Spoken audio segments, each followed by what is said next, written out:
السلام عليكم ورحمة الله. معاكم هبة. النهاردة هنعمل كيكة سهلة وبسيطة جدا، مكونات بسيطة.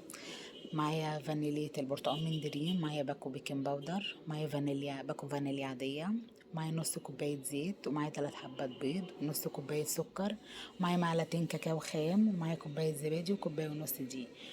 ونقول بسم الله وننزل كده على الخلاط كده بتاعنا ب3 حبات بيض ونص والفانيليا، ونص كوباية السكر، كوباية الزبادي، ونص كوباية الزيت. ونضرب الخليط كله لحد ما ينعم والسكر يدوب. كيكة سهلة وبسيطة جدا، وهنعملها نصين، نص بالكاكاو الخام ونص بفانيلية البرتقال من دريم. كيكة جميلة قوي وسهلة جدا، ان شاء الله تعجبكم، تجربوها وتعجبكم. كده بنضرب كده المكونات بتاعتنا لحد لما السكر يدوب خالص. كده بقى هنخل نص الدقيق، نص الكمية بالظبط هنخلها عشان هقسمها نصين.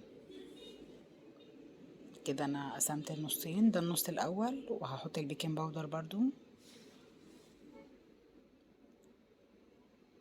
كده هجيب النص التاني وهشيل منه بقى معلقتين الدقيق، هحط بدلهم الكاكاو، كاكاو خام.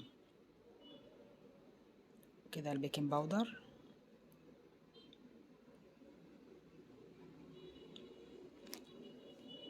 تمام كده.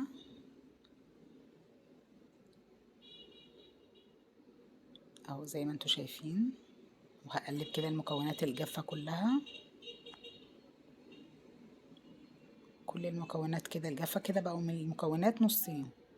وهنزل عليها بقى ايه بالخليط السائل بتاعي، وهقلب واحدة واحدة، مش هنزل بكل الخليط مرة واحدة، هنزل بشوية واقلب لحد لما الدقيق كله يتجانس مع الخليط زي ما انتوا شايفين كده. وهنزل بقى بقية ايه الخليط،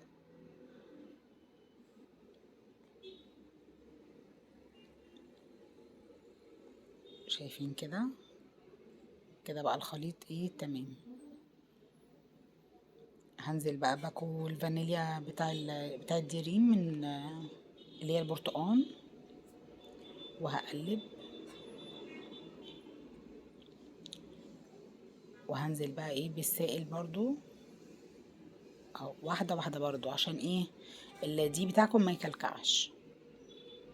ممكن كوباية الزبادي دي تستبدلوها بكوباية لبن او حليب.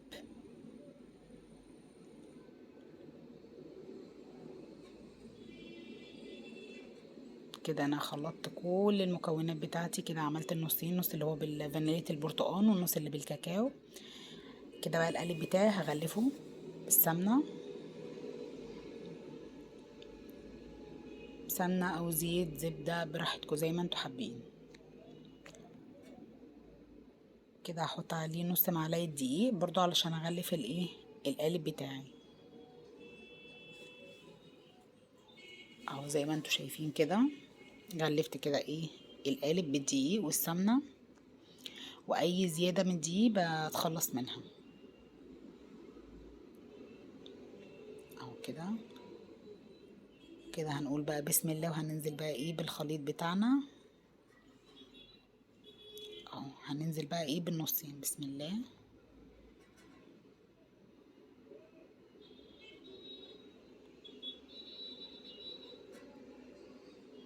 كده بقى هنزل كل اللي موجود عندي. اهو تمام كده، كل الخليط هنزله كده في الصينية.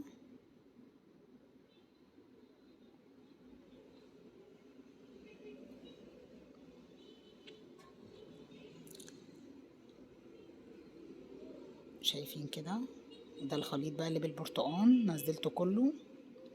كيكة سهلة وبسيطة جدا على فكرة، وممكن تخلوا أطفالكم يعملوها يعني. اهو انا كده بقى بخرج كل الهوا كده، بخبط كده على الرخامة بتاعتي كده عشان اخرج كل الهوا منها. كده بقى هعمل اي شكل فيها من فوق. كده بقى الفرن بتاعي سخن على 180، وهحطها بقى تقعد نص ساعة 35 دقيقة على حسب كل فرن. كده بقى الكيكة بتاعتي خرجت من الفرن والمنظر يتحدث عن نفسه. كده بقى لما بتبرد خالص وبتهدى انا بقطعها الشكل اللي انا حباه.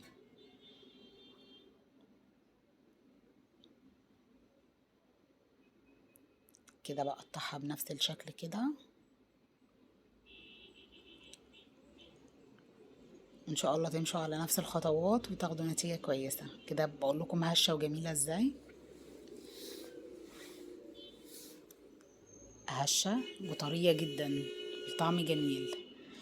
وما تنسونيش بقى بالاشتراك واللايك والشير وكومنت جميل. وان شاء الله اشوفكم في وصفات تانية كتير، وان شاء الله تمشوا على نفس الخطوات والكيكة تعجبكم. اي جميلة. مع السلامة.